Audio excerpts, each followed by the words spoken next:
हैं कोरोना काल में हम जानते हैं किस तरह से तमाम राज्यों की आर्थिक स्थिति काफी खराब है, आर्थिक संकट से वो गुजर रहे हैं। ऐसे माहौल में फिलहाल सरकारी खजाने की हम जानते हैं बेहद कमी उसमें आ चुकी है। लेकिन मध्य प्रदेश की बात करें तो यहाँ आलम कुछ अलग है। यहाँ पर मुख्यमंत्री शिवराज सिंह चौहान ने अपने मंत्रियों का जो आयकर है वो सरकारी खजाने से भरने का आदेश दे दिया और इसके लिए बाकायदा 2 करोड़ रुपए जारी भी कर दिए गए हैं। आइए देखते हैं हमारे सहयोगी अनुराग द्वारी की ये रिपोर्ट। कर्मचारियों का डीए रुका है, वेतन वृद्धि रुकी है, एरियर रुका है, लेकिन कोरोना काल में भी 1,70,000 से ज्यादा तनख्वाह कमाने वाले मंत्री जी की तनख्वाह मध्य प्रदेश सरकार सरकारी तिजोरी से भरेगी।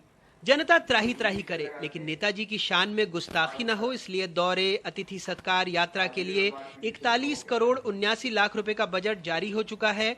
आईपीएस आईएएस नाराज न हो इसलिए उनका भी सीपीएफ 4% बढ़ाया गया है।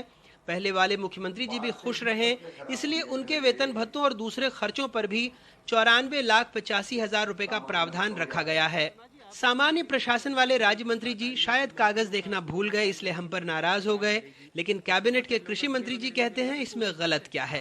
आपको किसने कह दिया कि आदेश से जी किसने कह दिया कि ऐसा है कि मंत्री का डीएन वो इनकम टैक्स सरकार भरे, किसने कह दिया? कहाँ है हमारे पास? है ना हमारे पास नहीं भाई, मेरी बात सुनिए, सभी लोग अपना अपना इनकम टैक्स भरते हैं, वो सब भरते हैं, उसमें कोई अलग से नहीं है। गलत क्या है इसका जवाब जनता से सुन लीजिए। हमारे पैसे से मंत्री लोगों को माफ कर रहे हो टैक्स, तो हमारी भी इंतहा और आपसे प्रार्थना है कि साहब हम लोगों के लिए भी इतना कोई सुविधा निकाली जाए कि हमारा भी टैक्स माफ हो। ऐसी स्थिति में काम धंधे भी नहीं है, लोग परेशान हैं। अब आधे से ज़्यादा लोग तो घर ही बैठे हुए हैं, धंधे नहीं है इसलिए बेरोजगार। तो आम पब्लिक का भी तो ध्यान दें इनके साथ में, उनके लिए क्या व्यवस्था कर रही है। पुराने मुख्यमंत्रियों की शान वैसे तो बरकरार है, लेकिन फिलहाल कांग्रेस को ऐतराज है। इससे शर्म की कोई बात नहीं हो सकती, जहां पूरे देश में एक आह्वान किया गया है कि जितने भी जनप्रतिनिधि अपनी सैलरियां घटाएं और सब सरकारों ने की, यहाँ तक कि बीजेपी की उत्तर प्रदेश सरकार ने अपने मंत्रियों की सैलरी काटी।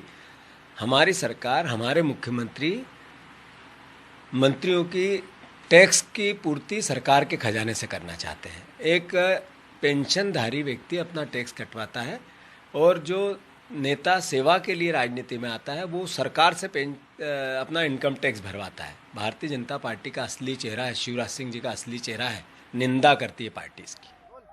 कोरोना काल में जब माननीयों ने 30% तनख्वाह में कटौती का ऐलान किया तो खूब ढोल पीटा गया, लेकिन जब टैक्स तक सरकार भरने लगी तो मामला गुपचुप ही रहा।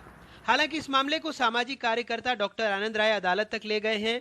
ये हालात तब हैं जब राज्य की आर्थिक स्थिति चरमराई हुई है। मुख्यमंत्री शिवराज सिंह चौहान 169 दिनों में 8,000 करोड़ रुपए का कर्ज ले चुके हैं। प्रदेश सरकार ने इस बार बजट का आकार 28,000 करोड़ रुपए घटाकर 2,05,000 करोड़ रुपए के करीब रखा है। कई विभागों को रकम खर्च करने से पहले वित्त विभाग की अनुमति लेने का प्रावधान कर दिया गया है, लेकिन लगता है जब बात माननीय की हो तो सब माफ है। देश में लगभग 5 राज्यों की तरह मध्य प्रदेश में भी मंत्रियों और संसदीय सचिवों के आयकर को भरने की जिम्मेदारी भी सरकार उठा रही थी और ये व्यवस्था 1994 से लागू थी। लेकिन अब प्रमुख विपक्षी दल कांग्रेस का कहना है कि उत्तर प्रदेश की तरह